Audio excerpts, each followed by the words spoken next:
A pump is required to move water at 60 degrees Fahrenheit from one pond to another 235 feet higher. If the required flow rate is 6 gallons per minute, which Gould Model 3333 CB5 pump should be used? What is the efficiency and the brake horsepower? Now, these problems aren't any different from any of the other piping system problems that we've done so far. It's just now we're adding another little piece at the end. So the first thing that we need to do is we have to figure out, well, how much head does the pump need to supply? And then after that, we'll get to our pump performance curves to identify exactly which pump that we need. So the first thing that we need to do is we're going to make, oops, so I'm hitting the wrong buttons here. I want to get out of the red ink that I was in. We need to make our assumptions so we can use our energy equation. So what are we going to do? We're going to take a look at this and go, well, I'm going to assume a couple things. I'm going to assume it's steady flow. I mean, the problem pretty much told me it's steady flow because I said the flow rate 60 GPM. We're going to assume that it's an incompressible flow. It's water. It's generally incompressible. We're good with that. And we're going to assume that it's a constant temperature flow. There's nothing in the problem really saying anything that the temperature is changing. So as I take a look at this, I'll draw my control volume. And it's really, I'm going to set it up to where I'm coming into the system here. At the surface of this tank, I'm leaving the system there. So I'm just going to follow it straight through and calculate it out from there. And so that's going to simplify a lot of what I'm doing. I know what the pressures at 0.1 and 0.2 are. I know what the heights are. And so we'll just be able to plug everything in. So as I'm looking at this, I'm going through, I've already have the K values for the minor losses calculated out for me. I have an entrance, an underwater emergent entrance, comes up through a valve, through the pump, 2 elbows, and then out to my exit. It's 500 feet of pipe. It's a pipe diameter of 3/4 of an inch, and it's a smooth pipe. It has a roughness of 0. Now remember, that doesn't mean there's no friction in the pipe. It just means that we're going to be calculating off of that smooth curve. So let's begin. Let's write out our energy equation. Pressure over gamma, V squared over 2G plus Z coming in, or at 0.1.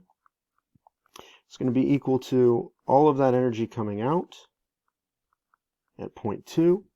And then we're going to add to that the head of the turbine, subtract from that the head of the pump, and then add to that the total friction head.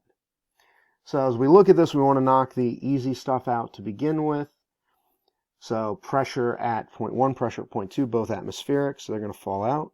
So pressure 1 is equal to pressure 2. V1 and V2 are the surfaces of large tanks. Surface of a large tank, or a pond in this case, will be 0. We can say that our Z1 is 0, because we're just looking for Z2. And finally, we have no turbine, but we do have a pump. And so that helps us simplify the equation quite a bit. So if we go and rearrange that, we can go, okay, well, the head of the pump is going to turn out to be Z2 plus the total head loss. So we're looking at a pump big enough to overcome the elevation difference and all the friction in the system. So the next thing we do is we're going to have to solve the Darcy-Weisbach equation. So that total head we know is going to be V squared over 2G plus FL over D plus the sum of our minor K's. Now as we look at this, got to figure out F. If it's a laminar flow, it's easy because it'll be 64 over the Reynolds number. If it's turbulent flow, we're going to have to go to the Moody chart. So let's take a look at calculating out F. To do that, we need to know the Reynolds number and the epsilon over D. So first, we're going to velocity is going to be Q divided by A. We have a constant pipe diameter. We have a flow rate of 6 gallons per minute. And so now we need to convert that over. 1 minute is 60 seconds. And then 0.1337 cubic feet divided by every gallon. That'll be our Q divided by our area, pi over 4. have a 3/4 inch pipe. I'm just going to divide it right by 12 and just call it feet. Makes it easy for me. We're going to square that. And so I get a velocity of 4.24 feet per second. So from there, we plug it into our Reynolds number based on diameter. We have the velocity of 4.24 feet per second. I have a diameter of 3/4 of an inch. Once again, I'm going to divide that by 12 to get into feet because we need a unitless parameter. I have water at 60 degrees Fahrenheit. I go look that up in my book, and that's 1.21 times 10 to the negative 5 feet squared per second. And once I bash that together, I get a Reynolds number of 2.2 times 10 to the 4th. So this is a turbulent flow. So it's not laminar. We're going to have to go to the Moody chart. We're going to need epsilon over d. We already know epsilon is 0. Our diameter, just to be consistent, 3/4 of an inch divided by 12, because typically epsilon's given to us in feet. Want to keep it dimensionless. So I have 0 over some number. It's 0. So I'm going to be looking at that smooth curve on my Moody chart. So let's go to our Moody chart. And we found a Reynolds number based on diameter of 2.2 times 10 to the 4th. We have an epsilon over d. Our surface roughness is 0. So taking a look at this, surface roughness, we're dealing with the smooth line down here at the bottom. So we need 2.2 times 10 to the 4th. And so there's 10.5. There's this line right here is not 2, it's 10, and that's 10.5, and there's 2, and there's 2.5. So we're looking right in between those two, and we're looking on the smooth curve line. So about right here, and we're going to be coming over.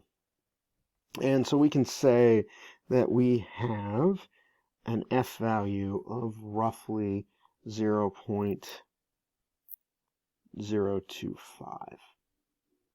And so there we go.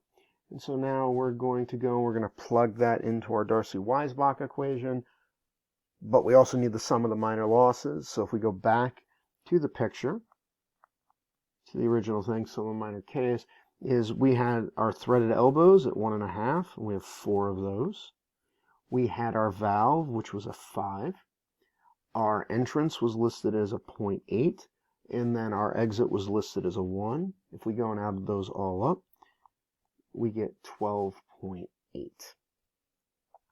So if we go down there and go, okay, well, here's my H total. V squared over 2G, FL over D, plus the sum of the K's. And that's going to be 4.24 feet per second squared. Excuse me, feet per second. All of that squared divided by 2 times 32.2 feet per second squared. There we go. That'll leave us feet. And that's going to be 0.25 times our length of 500 feet. And then all over our diameter, 0.75 inches. We'll divide that by 12 to put that into feet, because we need to make sure that we have everything in unitless here so we can add it together. Plus, I'm going to have to scrunch that in 12.8, and there's no units on that.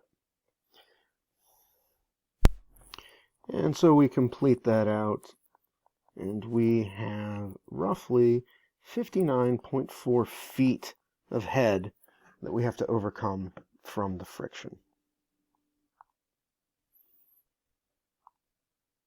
So we go back to our initial equation. We can figure out how much pump head that we need.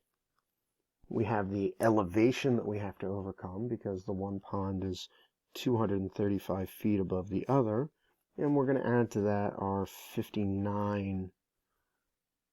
Let's go back here. It's 59.4 feet of head. And that will give us 294.4 feet of head the pump has to supply to our system. Okay, so we're going to be looking at 294 feet of head supplied versus 6 gallons per minute of flow rate. So let's take a look at this guy right here.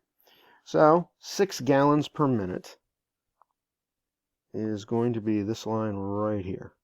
So we're looking at everything along this line. So we need to first identify which pump that we need to use. And so I need 300 feet of head.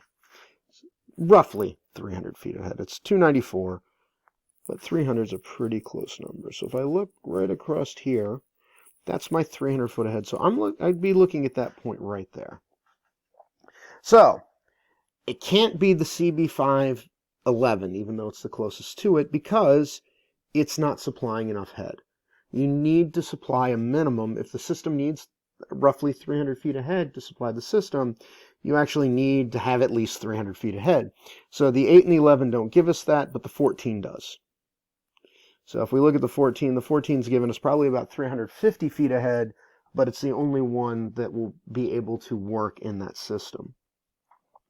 So what's my efficiency? If I drop down here at 6 feet per second, I go over, and so CB5-11, so I look at my efficiency, that's probably about 38% efficient. That's where we look. And so the last thing we have is what's our brake horsepower.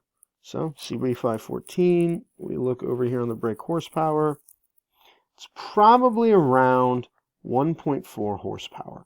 So we just read that straight off the graph. And so these are our answers. So all we've done is taken what we've done with everything with the energy equation, and we've just tacked the next thing onto it. So we find the head of the pump from our energy equation.